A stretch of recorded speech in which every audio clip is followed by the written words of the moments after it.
माणसाचं बोलणं जे ना बोलणं, हे बोलणं कसं असावं? कुत्र्यासारखं बसकट असावं, असं का नाही? तर बोलणं ज्ञानोबा सांगतात पहा, साच आणि मवाळ मी तुले आणि रसाळ, शब्द जैसे कल्होळ अमृताचे.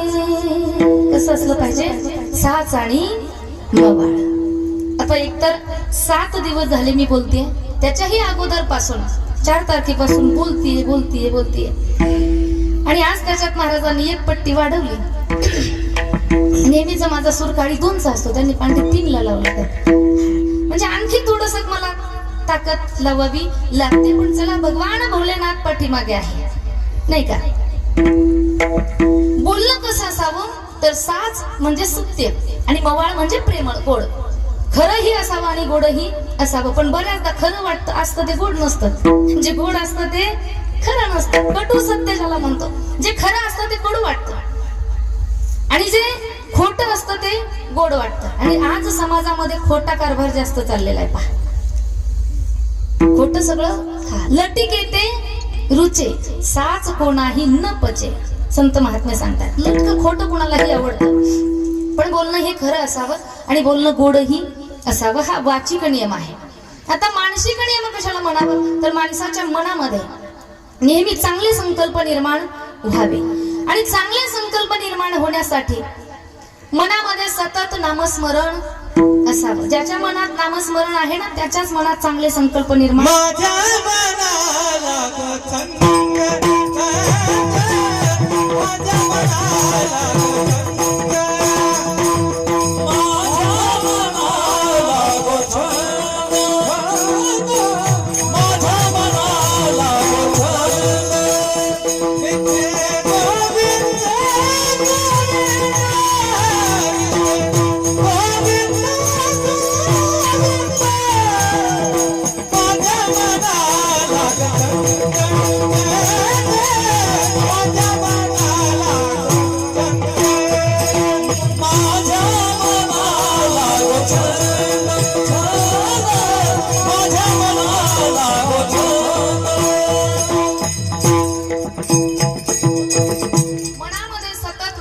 नामस्मरण असलं पाहिजे.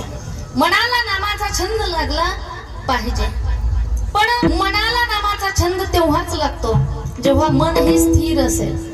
हा, मनाने भजन व्हावं, पण त्याच मनाने भजन होईल जे मन स्थिर असेल. आणि मन कुठेही स्थिर होत नाही. मना इतका चंचल प्राणी जगात दुसरं नाही.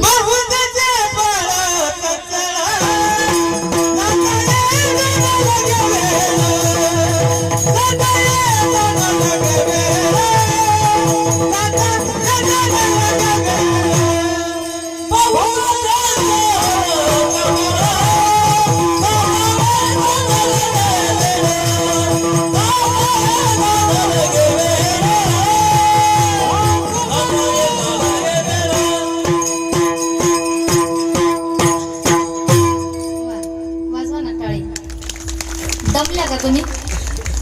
कारण कीर्तनामध्ये यांनाही त्रास आहे, त्यांनाही त्रास आहे, आम्हालाही त्रास आहे. पण तुम्हाला काही त्रास दिला का बरं? 7 दिवसाच्या कीर्तनकारांपैकी कोणीतरी तुम्हाला त्रास दिला का? काही का मागितले का तुम्हाला पैसे दक्षिणा काही? चला, विनोदाचा भाग सोडा. पण बसलेल्या मंडळींनीही नुसतं कीर्तनाला यायचं म्हणजे टुळू कीर्तनकाराकडे पाहायचं असं नाही. तर जेव्हा जेव्हा यांचं गाणं, यांचं वाजवणं, माझं बोलणं, एखादा शब्द जर आवडला तर आपण सांगितलं पाहिजे.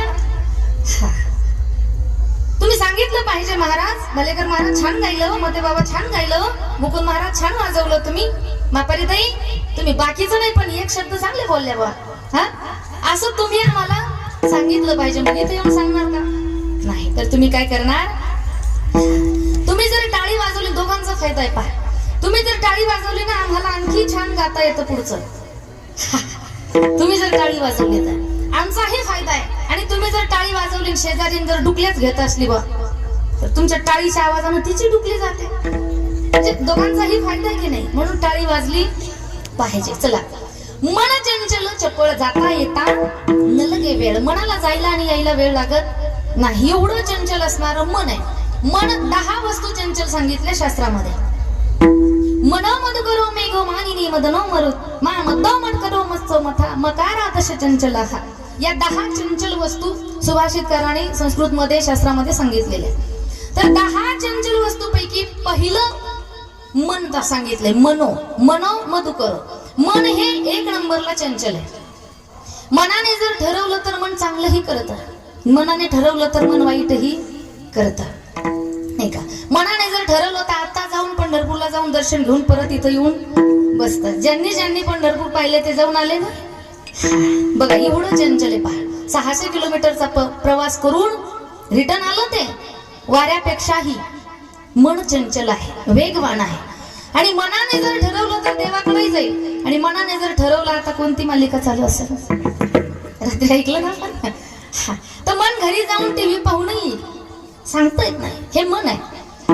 मग चंचल असणार हे मन पण नाथ बाबा सांगतात की देवा माझं हे मन काय कर, हे कुठेही स्थिर होत नाही. हे नाथांना माहित होतं की मन इतरत्र कुठे स्थिर होणार नाही. म्हणून देवाकडे विनंती करतात अभंगाच्या पहिल्या चरणात. देवा माझे मन लागो तुझे पायी, देवा माझे मन लागो तुझे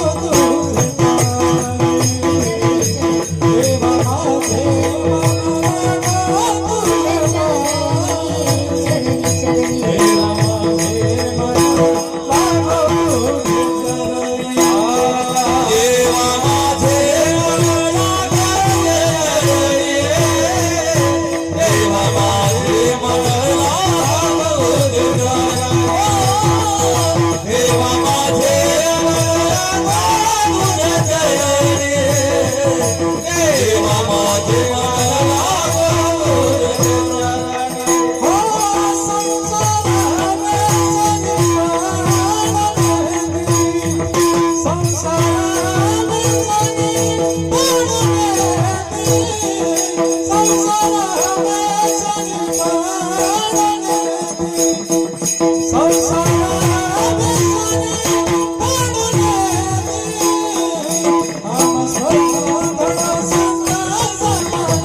माझे संसार व्यसनी पडवणे दे देवा. माझं हे मन आहे ना, हे चंचल असणारं मन आहे. हे माझं मन तुझ्या चरणावरती लागू दे. बरं नाथ बाबा मनच का म्हणतायत? आपणही देवाच्या समोर जातो. आपण देवाच्या समोर मन लावतो का? देवाच्या पायाला मन लागतो. काय लावतो मग? नाथ बाबा असंही म्हणू शकत होते की देवा माझे हात लागो तुझे चरणी. आपण काय लावतो? पायाला हात लावतो. खूप झालं गर्दी नसली तर देवा माझे मस्तक. पण नाथ बाबा हात म्हणत नाहीत, मस्तक म्हणत नाहीत, तर मन म्हणतायत. मन त्याचं कारण आपण रात्रीही ऐकलं की मन जर एकदा देवाकडे गेलं ना, विशेष आहे की एकदा राजा जर पुढे गेला ना तर प्रजेला जावंच लागतं. आणि मन हा इंद्रियाचा राजा, सर्व इंद्रियाचा राजा हा मन आहे. मन जर देवाकडे गेलं ना मग यांना या म्हणावं लागत नाही, हे आपोआप जात. म्हणून नाथ महाराज सांगतात देवा माझे मन लागो तुझे चरणी, तुझ्या चरणावरती माझं मन लागू दे. कारण हे मन इतरत्र कुठेही स्थिर होणार नाही, हे धावणारं मन आहे. पण देवाच्या पायावर गेलं रे गेलं की आता कोठे धावे मन, आता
आता कुठे